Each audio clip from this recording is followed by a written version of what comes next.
4, 3, 2, 1. Assalamualaikum warahmatullahi wabarakatuh. Selamat siang, salam sejahtera. Warahmatullahi wabarakatuh. Tribuners, siang ini saya, pemimpin redaksi Tribun Jateng, Erwin Ardian. Kita ketemu lagi di Tribun Forum. Kali ini istimewa bersama Forkompimda Kabupaten Sragen. Ini lumayan lengkap yang hadir siang hari ini. Kita hadir dengan tema memutus penularan COVID-19 di Kabupaten Sragen. Sudah bergabung dengan kita siang hari ini orang nomor 1 di Sragen, Ibu Bupati Dr. Hajah Kusdinar Untung Yuni Sukowati. Selamat siang Ibu Bupati. Selamat siang Mas Erwin. Kemudian hadir juga bersama kita Bapak Ketua DPRD Kabupaten Sragen, Bapak Suparno SH. Siang Pak Ketua. Selamat siang Pak Pemret. Sehat Pak Ketua? Alhamdulillah sehat selalu. Alhamdulillah. Juga ada 2 narasumber lagi yang nggak kalah penting. Beliau adalah Komandan Kodim 0725 Kabupaten Sragen, Bapak Letkol Infantri Anggoro Heri Pratekno. Siang Dan. Ya, selamat siang. Selamat siang Pak Anggoro. Satu lagi, ini sudah akrab sebenarnya dengan kita-kita yang di Semarang. Beliau adalah Kapolres Kabupaten Sragen, Bapak AKBP Yuswanto Ardi SH SIK MSI. Selamat siang Mas Ardi, saya biasa manggilnya Mas ya, Mas Ardi. Mas Ardi ini sebelumnya Kasat Lantas di Semarang ya Mas ya, sekarang menjadi Kapolres di Sragen. Selamat siang Bapak Ibu, terima kasih sekali sebelumnya kami ucapkan sudah menyempatkan waktu. Kita ada 1 jam ke depan ya. Kita akan ngobrol, memberikan informasi, memberikan gambaran kepada masyarakat, warga Sragen, Jawa Tengah maupun Indonesia, bagaimana kondisi terkini di Sragen. Bincang-bincang kita kali ini, Tribun Forum kali ini disiarkan langsung di semua channel Tribun Jateng, di YouTube, Instagram, kemudian juga akan terbit nanti di edisi cetak, juga di edisi online kita. Dan kita juga direlay di Tribun seluruh Indonesia nasional.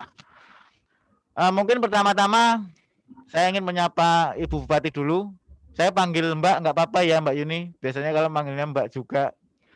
Mbak Yuni mungkin boleh cerita karena terkait dengan perkembangan COVID memang beberapa minggu terakhir di Jawa Tengah ada beberapa daerah ya, diawali dari Kudus yang pertama mencuat, kemudian ada beberapa daerah yang menyusul menjadi zona merah ya.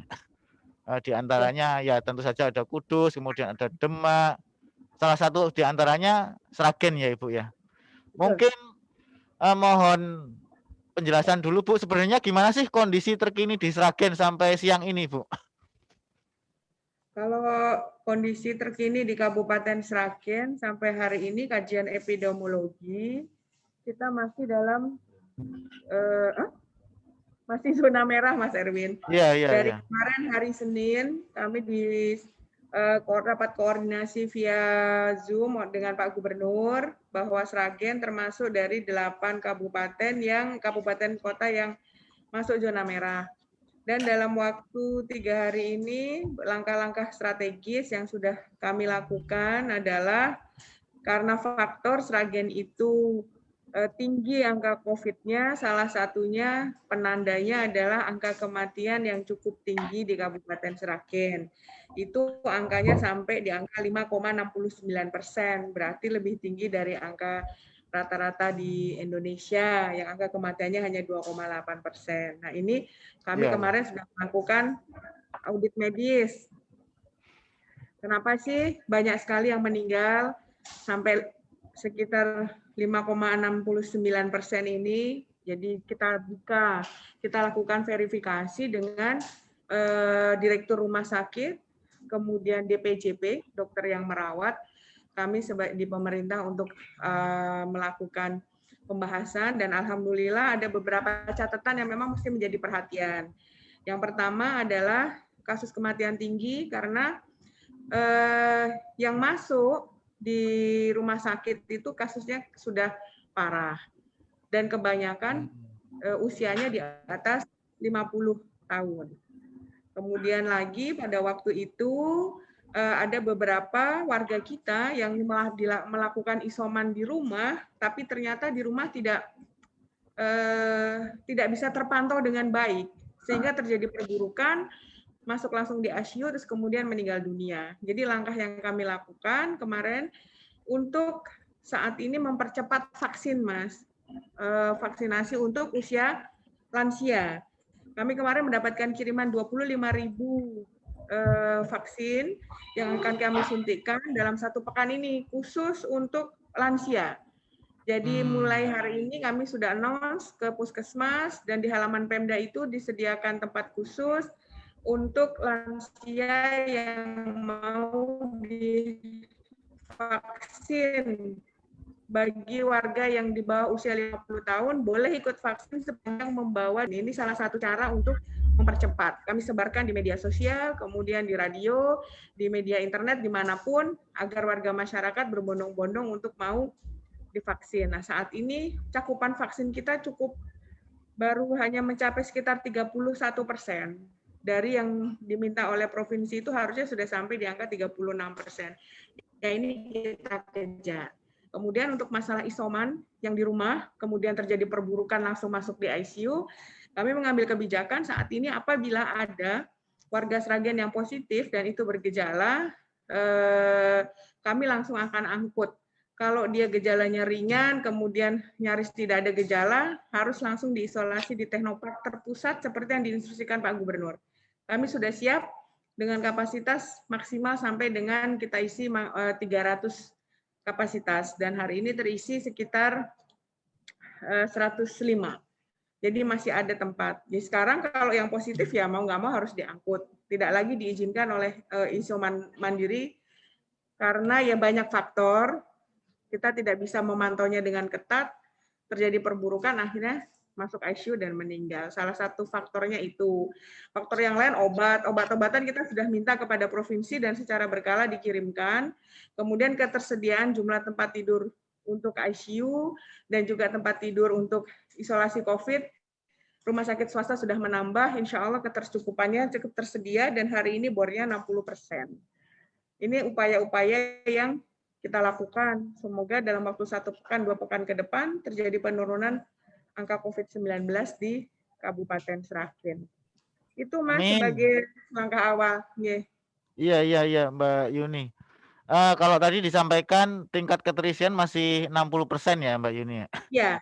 Tapi tetap disiapkan nggak kira-kira skenario misalnya ya seperti kejadian di Kudus kan sempat kemarin penuh dilempar ke Jepara, ada yang ke Semarang, kemudian ada yang isolasi mandiri di Boyolali. Kalau Sragen gimana, Mbak?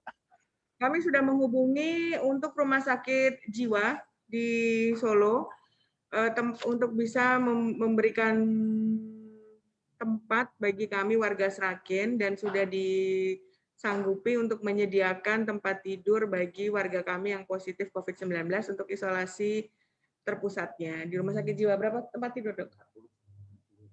40 tempat tidur ditambah dengan ICU 8. Dan juga rumah sakit swasta di Sragen sudah menambah kapasitas untuk tempat isolasi dan juga ICU-nya. Jadi insya Allah pokoknya kita menyiapkan segala sesuatunya, Mas, berharap yang terbaik. Nah, untuk isolasi terpusat sampai hari ini bisa 300 kapasitas dan per hari itu yang positif di angka 30 sampai 50 sekarang dan masih bisa terkendali. Insya Allah seperti itu. Kalau sampai terjadi lonjakan pun Teknopark masih bisa kita optimalkan karena masih ada gedung-gedung yang tidak terpakai dan kita juga menyiapkan ini. Semoga tidak terjadi yang resiko yang buruk lah, insya Allah, semoga. Iya Mbak ini. Kita tahu persis yang pasti kalau kita ikuti perkembangan dari hari ke hari ya, dari jam per jam, memang dari kemarin Pemkab Sragen sudah cepat ya merespon Saya lihat juga Mbak Yuni sampai melakukan antigen ya di tempat-tempat umum, ikut turun Oke, sendiri bersama oke. Pak Kapolres, Pak Dandim, Pak Ketua Dewan gitu. Jadi eh, ini menjadi gambaran bagaimana pemerintah mempunyai tekad yang kuat dengan dibantu stakeholder lain untuk mencegah mata rantai COVID. Di sini sudah hadir Pak Ketua Dewan, Pak Suparno SH. Selamat siang Pak Suparno. Mic-nya mohon dihidupkan dulu, Pak Suparno. Oke, selamat siang Mas Erwin. Pak Suparno, kalau dari kacamata Dewan ini, bagaimana Pak Suparno melihat fenomena naiknya angka COVID ini di Sragen? Mungkin bisa memberikan sedikit gambaran sih, apa sih penyebabnya? Mungkin seperti itu dari pengamatan Dewan ya. Kemudian pemerintah mengambil langkahnya bagaimana? Oke, Mas Erwin, terima kasih. Yang saya hormati Mbak Bupati, Pak Kapolres, Pak Dandim, bahwasanya saya melihat dari sisi potret tentang penanganan COVID di Sragen. Pertama, saya bersyukur sekali saya mempunyai seorang bupati yang paham betul bagaimana dengan medis, bagaimana cara menangani dengan kesehatan. Beberapa hal yang beliau lakukan sudah luar biasa, kami acung jempol, dan bersama petugas Satgas COVID, Sragen sudah diadakan sampai ke tingkat RT yang namanya posko COVID, itu sebenarnya sudah dilakukan. Ini sudah luar biasa. Dan beberapa kali yang dilakukan di mana ada sesuatu hal yang mungkin dicurigai sebagai penularan COVID, dilakukan seperti antigen di tempat orang hajat dan lain sebagainya, itu dilakukan dengan sidak. Itu adalah ide prakarsa dari pemerintah Kabupaten Sragen juga. Namun dalam hal ini, Mas Adit, saya untuk penanganan COVID itu tidak serta-merta dengan pemerintah saja. Mustahil pemerintah bisa menyelesaikan dengan penanganan COVID, penularan COVID ini. Karena apa? Penularan COVID itu dilakukan dengan dasar gotong royong dan juga dasar kesadaran masyarakat. Ya, pemerintah itu hanya sebagai fasilitator, bagaimana keadaan di lapangan dan lain sebagainya, bagaimana memberikan layanan dan lain sebagainya. Tapi kalau masyarakat tidak mempunyai kesadaran bagaimana resikonya penularan COVID, mustahil itu bisa terselesaikan. Namun petugas COVID yang mana ini adalah terjun juga saudari Bupati ini sudah maksimal. Kami bekerja sama di lapangan itu sudah luar biasa. Dan sering juga, bukan sering ya, saya pernah melihat di lapangan ada salah satu orang yang meninggal di rumah sakit karena keluarganya takut ketika nanti ada kerumunan dan lain sebagainya, keluarganya minta di-COVID-kan. Dan ternyata di dalam hal itu ada yang namanya salah satu orang di sana itu reaktif, nanti dia takut datang ke tempat kerumunan dan lain sebagainya itu, makanya hal itu nilai angka kematian Sragen itu cukup tinggi, diantaranya juga muncul seperti itu, tapi tidak banyak sebenarnya, itu tidak banyak. Dan saya juga sangat prihatin ketika pemerintah Kabupaten Sragen ini bisa dikatakan tidak serius menangani tentang COVID. Sangat serius sekali sebenarnya, sangat serius sekali.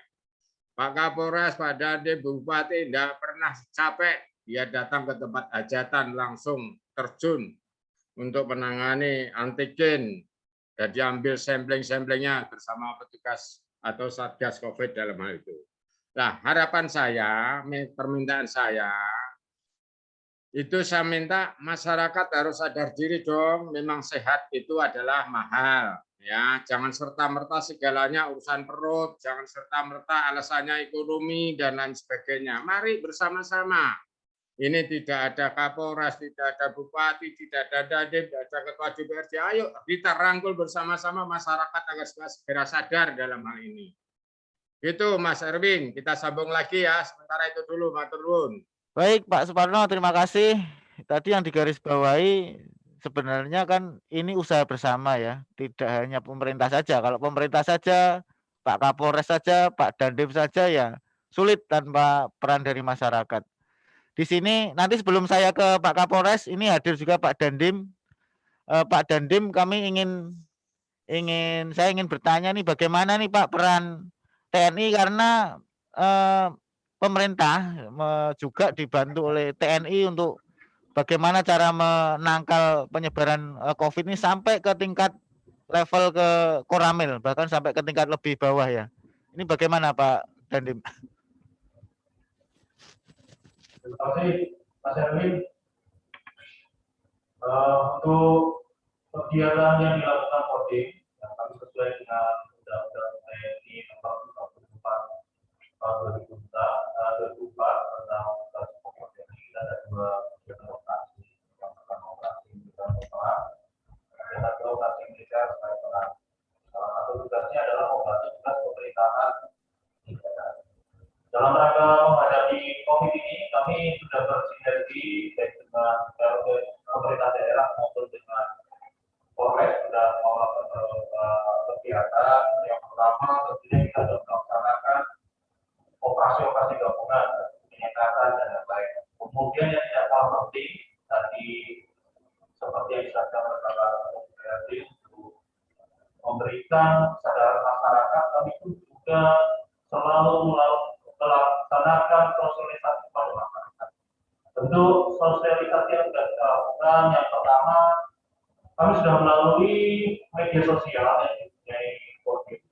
Kami mempunyai channel YouTube yang apabila di Kodim terakhir kami mempunyai tokoh Mas Erwin, ya. Tokoh kami ada tokoh Dul dan Bejo. Dan tokoh Dul dan Bejo ini kami sudah membuat 7 video pendek tentang bagaimana penanganan COVID, kemudian apa yang perlu kita lakukan menghadapi COVID ini. Dan itu pun kita sudah berkolaborasi dan bersinergi dengan Dinas Kesehatan Kabupaten Sragen dan juga dengan kepolisian Sragen. Kemudian yang kedua, kami pun aktif melakukan sosialisasi dalam kegiatan-kegiatan yang dilaksanakan oleh Kodim. Salah satunya saat kita melaksanakan kegiatan-kegiatan baik karya bakti maupun TNI. Untuk data yang kami dapatkan masalah patroli, selama bulan April sampai dengan bulan Juni kita sudah melakukan operasi gabungan baik dari kegiatan-kegiatan masyarakat umum atau hajatan. Kita melaksanakan operasi gabungan baik dengan Satpol PP dengan Polres Sragen, kita sudah melaksanakan sejumlah 65 kali. Ini baru bulan April sampai Juni. Jadi kita sudah melaksanakan 65 kali. Itu baru yang operasi gabungan. Di luar itu saya yakin baik dari pemerintah daerah maupun Polres Sragen dan dari kami pun, baik dari Koramil maupun dari Polres sudah melaksanakan sosialisasi maupun patroli-patroli rutin yang dilaksanakan tiap hari dan tiap hari. Demikian Mas Erwin. Terima kasih Pak Dandim, luar biasa ya, ini sampai tentara aja sampai bikin video pendek ya tadi yang saya simak. Sedemikian semangatnya gitu untuk memerangi ini secara bersama-sama. Bahkan teman-teman di TNI sampai rela bikin 7 video pendek untuk sosialisasi. Pak Kapolres, Mas Ardi, terkait dengan penetapan zona merah ini bagaimana Mas? Apakah ada konsekuensi terhadap aktivitas masyarakat, misalnya penutupan beberapa jalan, atau bagaimana mekanismenya Mas mengikuti kebijakan zona merah ini?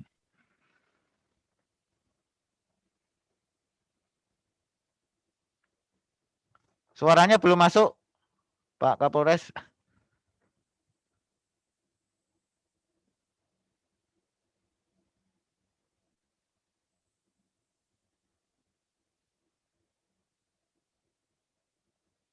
Belum masuk ya suaranya?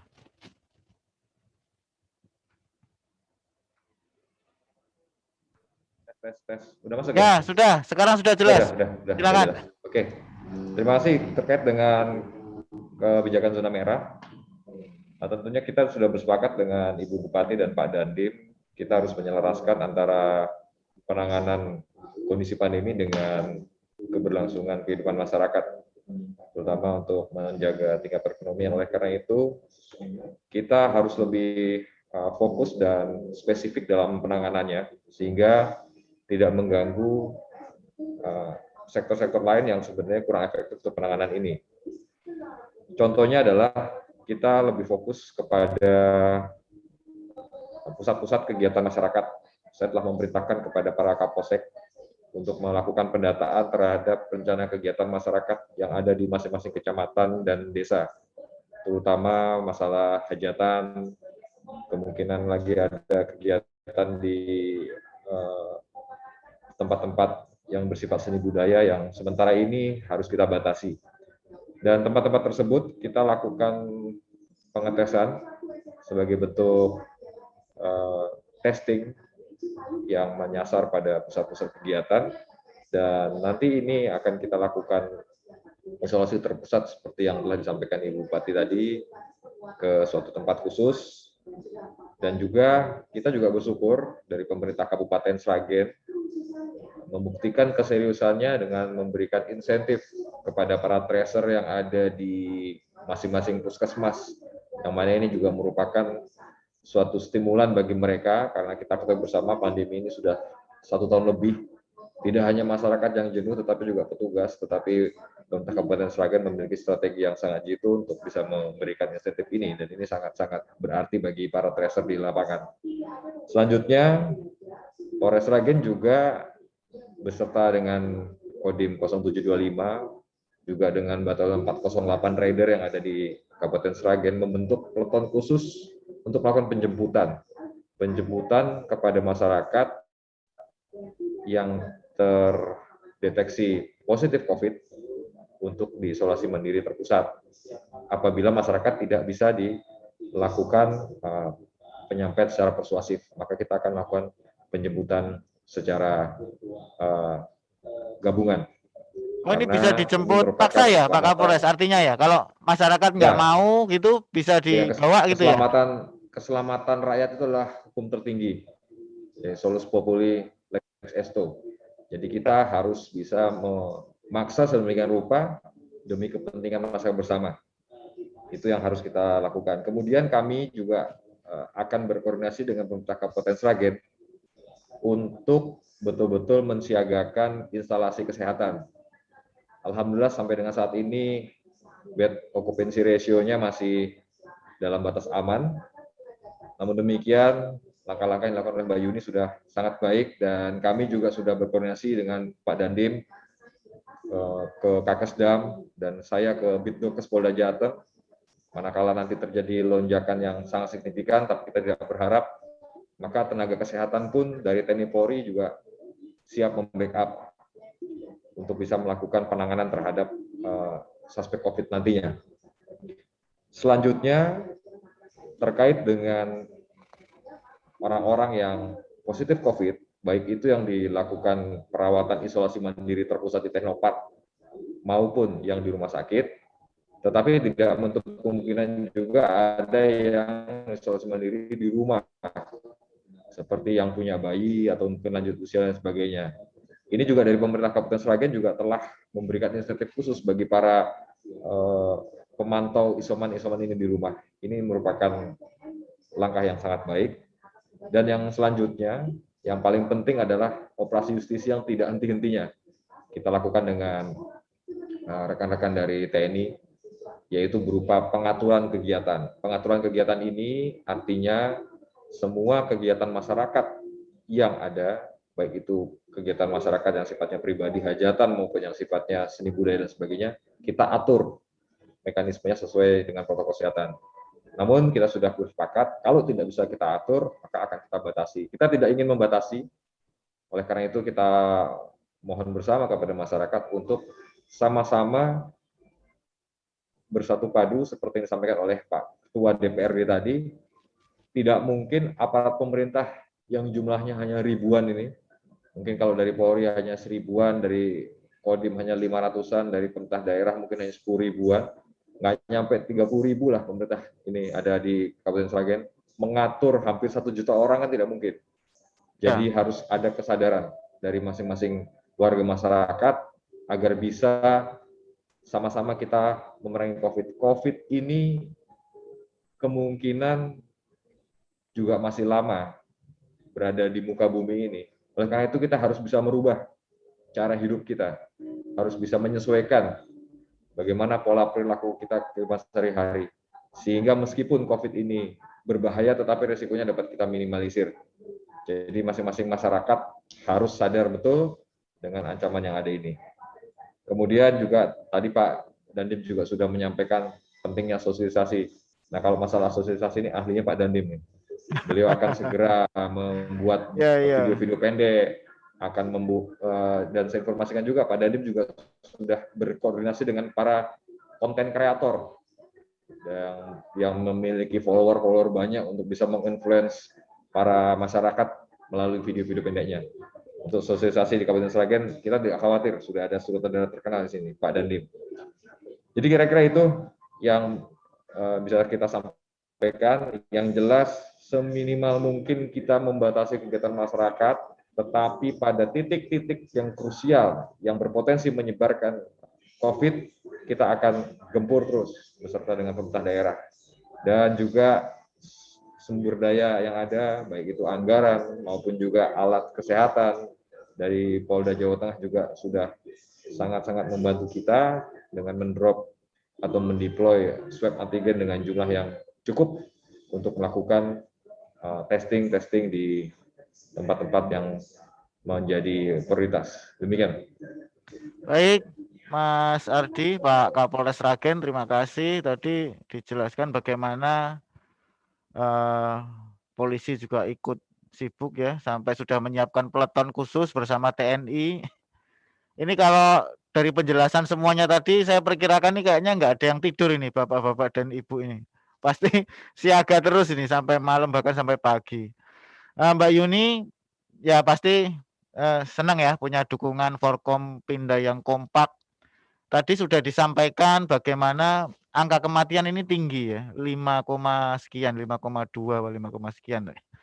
Tapi tadi dijelaskan bahwa itu bukan karena memang sarana dan prasarana kesehatan yang kurang, tapi tadi ada beberapa penyebab lain, misalnya tingkat keparahan penderita COVID ini sudah cukup parah, kemudian juga banyak penderita yang usianya sudah di atas 50. Itu yang menyebabkan angka kematiannya memang tinggi ya, lebih tinggi dari nasional. Tadi selain prasarana, mungkin kalau kita bicara soal tenaga kesehatan, Mbak Yuni, karena mungkin saya sampaikan juga ke Tribuners, ini selain Bupati ini Mbak Yuni juga seorang dokter ini, seorang dokter. Kalau di Kudus kemarin sempat ada ratusan ya, 200 lebih tenaga kesehatan yang terpapar dan positif. Kemudian pemerintah provinsi sempat membantu tenaga kesehatan maupun pemerintah pusat ya. Kalau di Kudus kondisinya gimana Mbak ini terkait dengan tenaga kesehatan? Oh, di Kudus. Kok di Sragen maksud saya, di Sragen. Nah, Sragen dong. Iya, iya.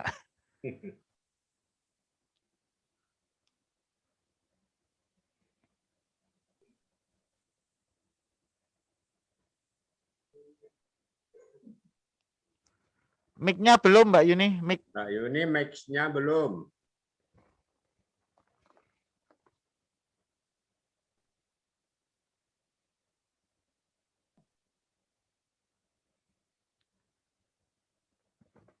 Mic-nya masih mute ya.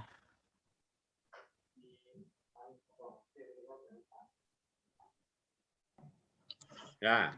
Ya, sudah. Sip. Tenaga kesehatan di Kabupaten Sragen saat ini mencukupi, Mas. Kami belum membutuhkan untuk minta tolong kepada provinsi untuk menyuplai tenaga kesehatan. Malah pada beberapa bulan yang lalu, pada saat bersamaan, nakes kami di Rumah Sakit Suhati banyak yang terinfeksi COVID-19. Tapi sudah selesai, dan alhamdulillah sekarang tidak ada yang terinfeksi, tapi masih bisa kita kendalikan lah.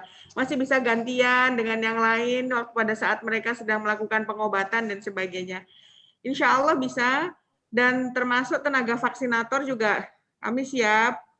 Karena kemarin ada beberapa kabupaten yang minta dikirimi tenaga vaksinator untuk vaksin. Ya insya Allah di rumah sakit swasta pun tenaga kesehatan saling mensupport dan siap. Insya Allah begitu sih, cuma kami lagi mencoba aja ini loh, menekan sebagaimana mungkin supaya tidak jadi zona merah dan angka kematiannya turun. Kemarin salah satu faktornya memang ada beberapa yang harus dilakukan cuci darah memang, Mas. Nah, ini juga jadi kendala karena mesin hemodialisa kan tentu tidak bisa dicampur dengan pasien yang menggunakan hemodialisa tapi dia tidak terkonfirmasi COVID-19. Nah, saat ini kita sedang siapkan 2 mesin hemodialisa khusus bagi pasien COVID-19.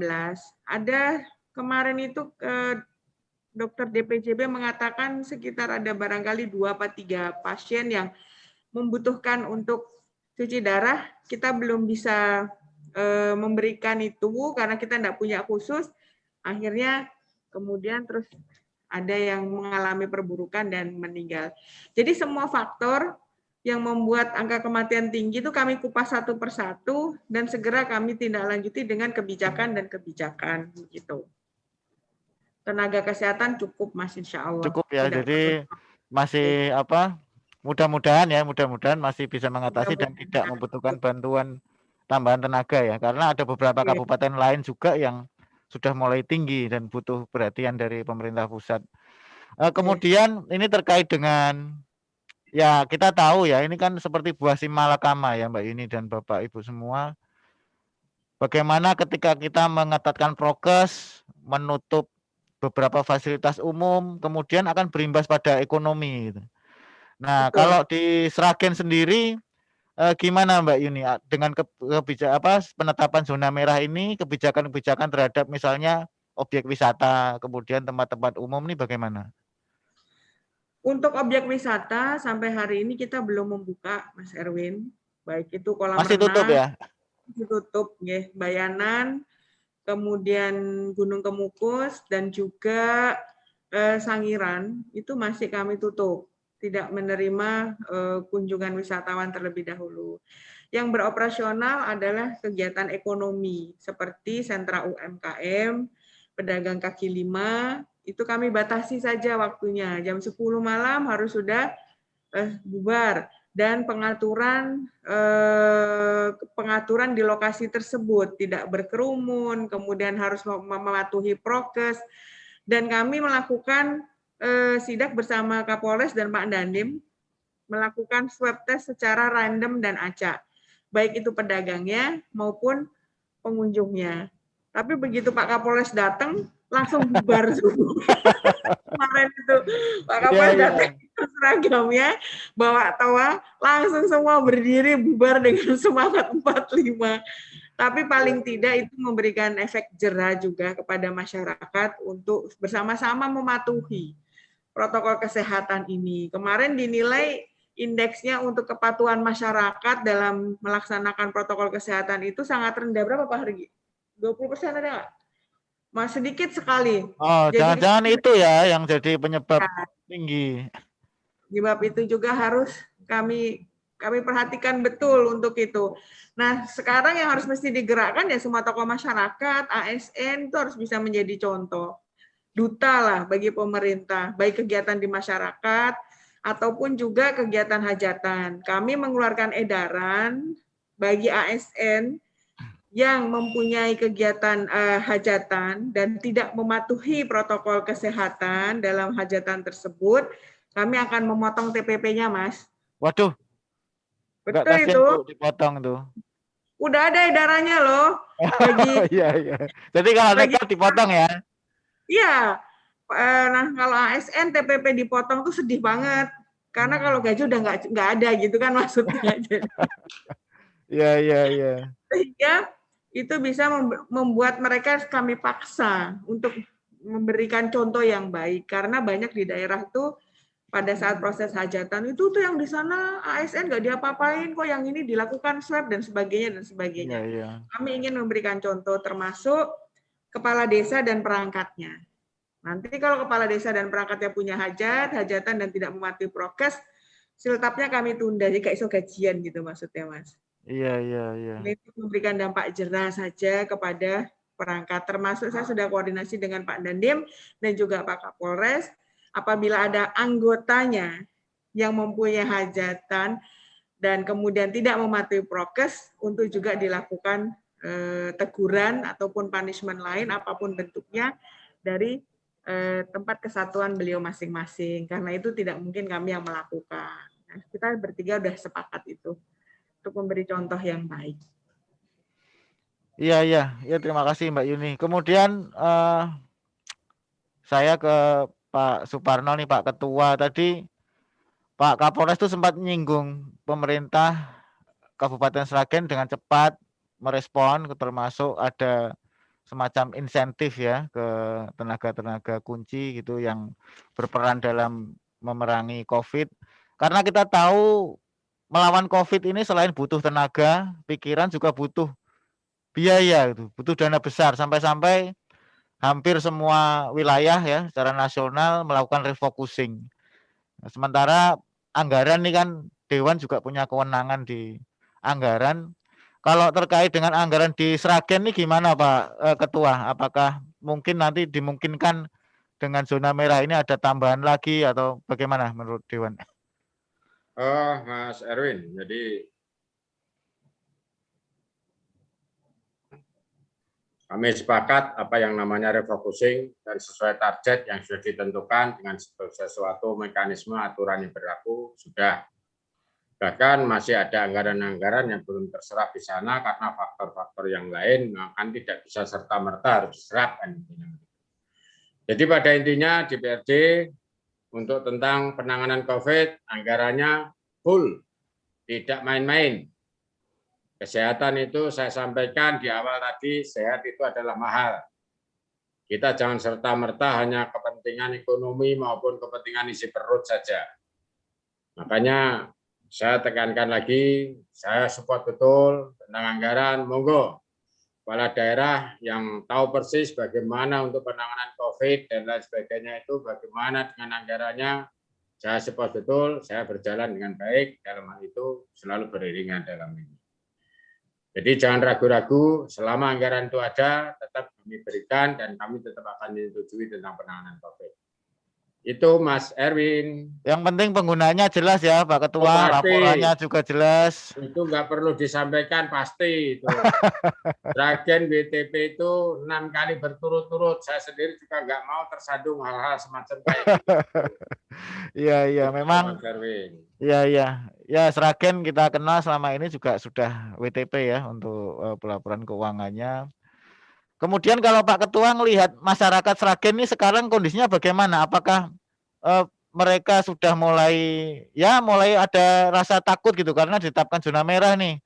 Kemudian respon mereka terhadap langkah-langkah yang dilakukan pemerintah ini bagaimana Pak Ketua? Kan Pak Ketua saya ini jempol Pak Kapolres dengan datang langsung dengan Pak Dandim, Bu Bupati ketika menangani sebuah pencegahan COVID ini, datang di tempat-tempat kerumunan, terutama adalah orang hajat. Yang disampaikan oleh Bupati tadi, begitu melihat baju polisi buyar, itu sudah luar biasa ini. Ini sangat luar biasa, dan yang kami minta itu dengan serius, marilah masyarakat jangan remehkan dengan prokes. Ya. Jangan remehkan prokes. Sayangi nyawa kita, sayangi nyawa keluarga kita, sayangi dengan lingkungan kita. Memang sehat itu mahal. Mari, pemerintah sebagai fasilitator tentu akan mengarahkan bagaimana supaya COVID itu tidak kemana-mana. Kami sendiri pemerintah Kabupaten Sragen, saya merasa tidak nyaman kalau Sragen dicap sebagai orang yang menangani COVID itu memble dalam hal ini. Ini sudah luar biasa Sragen ini, Bupati saya, Kapolres saya, Dandim saya ini sudah luar biasa. Tidak kenal siang, malam, pagi, orang hajat datang langsung. Wah, luar biasa ini. Bisa dibuktikan, Mas Erwin datang ke lapangan ini, biar tahu persis bagaimana petugas Satgas COVID ini dalam menangani ini. Mudah-mudahan bisa segera turun, nanti saya jalan-jalan ke Sragen. Iya. Saya ingin ke Pak Dandim lagi nih. Tadi sudah cerita-cerita bagaimana upaya TNI ya, sampai bikin video lah, turun ke masyarakat. Kita tahu tadi Pak Dandim sudah menyampaikan juga dapat support dari batalion yang ada di Kudus. Ini fasilitas-fasilitas apa Pak untuk TNI kira-kira mungkin yang masih kurang, yang butuh bantuan untuk dalam program mencegah penularan COVID ini Pak Dandim? Terima kasih Mas. Sebenarnya untuk kegiatan-kegiatan TNI, terutama di Sragen dalam penanganan COVID, kami di sini ada batalion 408 yang berlokasi di Kota Sragen. Kegiatan kami untuk masalah COVID ini kan sudah tadi disampaikan oleh Bapak Kapolres kami maupun suatu tim di bidang COVID di Sragen ini.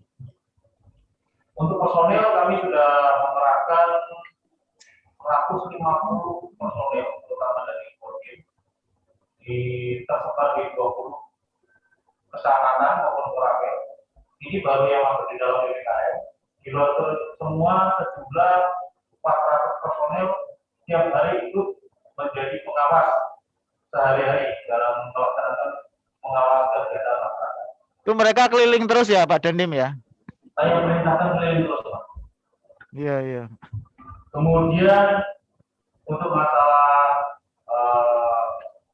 perlengkapan selama ini dalam menghadapi COVID, kami itu sudah didukung dari Polres maupun Pratama maupun dari Kodam Diponegoro dalam bentuk perlengkapan medis, dan kemudian untuk Polres maupun Pratama yang berada di Solo pun sudah menyiapkan rumah sakit lapangan yang hotel Bandung apabila memang ada pasien-pasien yang memerlukan dibawa ke sana rumah sakit lapangan siap.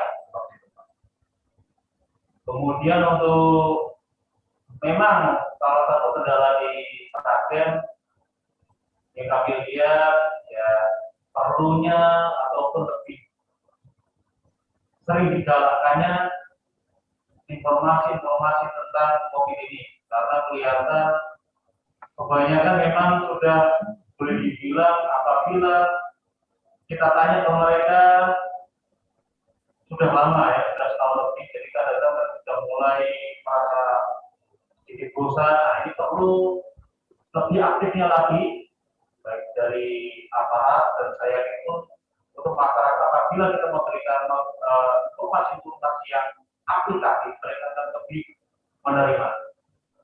Ini pun kami dalam pelaksanaan fasilitasi, kami pun dukung penuh, ya, kemarin apabila kita memberikan konsultasi dalam kegiatan-kegiatan kami, saya bakti maupun acara-acara kami ke ada di sekolah atau kegiatan lain, dukung penuh dari Bupati dengan Bapak Kapolres. Demikian Mas, terima kasih. Baik, terima kasih Pak Dandim, Mbak Bupati, Mas Kapolres. Ini nggak terasa ya, kita ngobrol ini sudah 40 menit, masih ada sisa sedikit. Saya ingin ke Pak Kapolres, Mas Ardi. Mas Ardi melihat masyarakat Kudus ini gimana dari kacamata Sragen, kacamata kepolisian yang selama ini kan selalu sering bersentuhan dengan warga ya, dari razia kemudian memberikan penyuluhan. Gimana Mas Ardi melihat masyarakat Sragen? Ya, masih perlu kita tingkatkan lagi kedisiplinannya, terutama anak-anak muda. Karena mereka ini memang pergerakannya sangat dinamis, kemudian kondisi fisiknya masih fit, sehingga betul-betul tidak menyadari dan tidak bisa merasakan secara langsung dari COVID ini. Kita juga pernah melakukan swab test antigen di pusat-pusat kuliner. Dan nah, itu mereka pada melawan nggak, Mas? Oh, enggak pada melawan. Kita propagandanya bilang begini, ini swab test antigen nih kalau bayar sendiri mahal, ini mumpung siapa yang mau gitu. Ya, betul. Mereka mau. Dan itu kita temukan 2-3 orang ternyata reaktif. Dan ini juga sangat membahayakan. Khusus mengenai swab test antigen, di mana ini merupakan hal yang memberi konsekuensi tingginya angka positif. Saya sudah lapor kepada Bapak Kapolda bahwa Sragen pasti akan semakin tinggi tingkat positif dari COVID ini karena kita memang rajin untuk melakukan tes antigen. Dan ini sangat baik karena kami juga sudah melaporkan kepada Bapak Kapolda jangan sampai kewilayahan yang positifnya tinggi itu diberikan teguran, akhirnya kita akan semakin malas-malasan ngetes. Padahal yang kita tes itu yang betul-betul tanpa gejala, yang justru sini sangat membahayakan dan sangat berisiko manakala bertemu dengan warga masyarakat yang memiliki gejala. Ini Mbak Yuni lebih paham ya. Yang jelas secara logika saja, semakin banyak kita menjaring orang positif, yang penting tanpa gejala, mudah-mudahan probabilitas penularan COVID-19 ke orang-orang yang rentan tertular COVID ini juga semakin harap. Jangan melihat, wah kok positifnya tinggi gitu. Sebenarnya gampang kalau bikin positifnya rendah, nggak usah ngetes rendah sendiri. Tapi jangan sampai yang dihitung positif itu adalah orang-orang yang datang lapor. Artinya datang ke puskesmas karena sudah kondisinya greges-greges, udah pusing nggak karuan, sudah demam, di swab positif, baru dihitung 1, dihitung 2. Jadi nanti tingkat fatalitasnya menjadi tinggi. Dari 10 yang lapor, mungkin yang sampai tingkat fatalitas bisa 6-7 orang. Artinya tingkat fatalitas 70 orang. Tapi kalau kita rajin ngetes, dari 100 yang dites, mungkin 95 diantaranya tanpa gejala, tapi yang fatal mungkin hanya 2-3 orang. Artinya kan tingkat fatalitasnya rendah. Jadi ya, kami bersepakat dengan Mbak Yuni, dengan Mas Dandim, dengan Pak Ketua DPRD dalam hal ini di Kabupaten Sragen akan terus melakukan pengetesan secara masif. Jadi kita tidak masalah positifnya tinggi, yang penting melokalisir orang-orang tanpa gejala ini bagi kami adalah hal yang sangat penting. Demikian. Ya, baik Mas Ardi, menarik ya tadi ya. Ya itu kebiasaan kita ya, termasuk saya mungkin. Ketika dites nggak berani, begitu dibilang ini gratis loh, kalau bayar mahal, ternyata mereka baru mau. Tapi itu realita di lapangan memang kadang-kadang seperti itu ya Mas Aldi, Mbak Yuni. Mbak Yuni, mungkin ada semacam closing statement Mbak Yuni untuk warga Sragen gitu ya, bagaimana agar situasi zona merah ini segera cepat dilalui. Apa yang harus diperhatikan masyarakat, kemudian bagaimana pemerintah siap mendukung. Silakan Mbak Yuni. Untuk warga masyarakat Sragen yang saya cintai dan yang saya banggakan, saya bersama Ketua DPRD, Pak Kapolres, dan Pak Dandim, kita sama-sama berjibaku untuk bisa mengendalikan COVID-19 ini. Kita mesti gotong royong, kami berempat di pemerintah daerah, tidak mungkin bisa sendiri, membutuhkan partisipasi semua warga masyarakat. Sehingga saat ini dengan kondisi yang seperti ini, ayo, dan kembali kami ingatkan, patuhi protokol kesehatan, 3M-nya jangan lupa. Memakai masker, mencuci tangan, menjaga jarak, terus itu walaupun sudah divaksin, terus kemudian merasa sudah sehat, vaksin sudah selesai, akhirnya AB tidak melakukan protokol kesehatan, itu menjadi hal yang percuma. Jadi tolong, mari kita gotong royong menangani COVID-19 ini. Harapannya COVID-19 bisa kita kendalikan dengan baik, Sragen segera keluar dari zona merah, dan kita harus bisa segera menjadi zona hijau. Itu Mas yang kami harapkan. Amin. Amin. Ada waktu sedikit nih, Pak Suparno, silakan kalau ada pesan-pesan untuk warga Sragen. Tentu yang disampaikan oleh Bupati tadi sama dengan saya, harapan saya. Pertama adalah saya mendukung sekali dan saya meminta Pak Dandim, Pak Kapolres, Mbak Yuni, saya mempunyai tim yang cukup muda-muda, yang cukup energik semua ini. Luar biasa. Silakan terus mengabdi kepada bangsa dan negara demi masyarakat kita dalam penanganan COVID. Pengabdian adalah sebuah ibadah, ya. Yang kedua, saya tekankan kepada masyarakat saya bahwasanya marilah kita sadari jangan remehkan protokol kesehatan. Sekali lagi, jangan remehkan protokol kesehatan dan jangan ngeyel ya untuk masyarakat kita. Ya, ini adalah demi kita semua. Ini penyelamatan buat kita semua, bukan diri kita sendiri saja. Demi masyarakat semua yang ada. Ingat, ketika Sragen nantinya masih bertambah angka COVID-nya, bagaimana Sragen bisa membangun dengan seutuhnya nanti. Begitu, mari kita bersama-sama. Terima kasih Pak Kapolres, Bu Bupati, dan Pak Dandim sudah luar biasa. Jempol 2 saya angkat semuanya nih. Mas Erwin, terima kasih ya. Terima kasih Pak Suparno, Tribuners. Tidak terasa sudah 1 jam lebih sedikit kita bertemu dalam Tribun Forum kali ini dengan tema memutus penularan COVID-19 di Kabupaten Sragen. Kita tadi sudah menerima penjelasan dari Ibu Bupati Sragen, Ibu Yuni, kemudian Pak Ketua DPRD Sragen, Pak Suparno, matur nuwun, Pak Kapolres, Pak Mas Ardi, Pak Dandim. Sekali lagi terima kasih atas waktunya. Mudah-mudahan ikhtiar kita semua ini bisa membawa hasil. Kabupaten Sragen dan semua kabupaten di Jawa Tengah dan Indonesia segera menjadi hijau. Karena kita ingin ya bagaimana kita melihat anak-anak bisa sekolah lagi dan kegiatan normal seperti dulu. Salut dengan Pemkab Sragen, Polres, Kodim, dan Ketua Dewan yang kompak, bekerja sama, bekerja keras untuk memutus mata rantai COVID.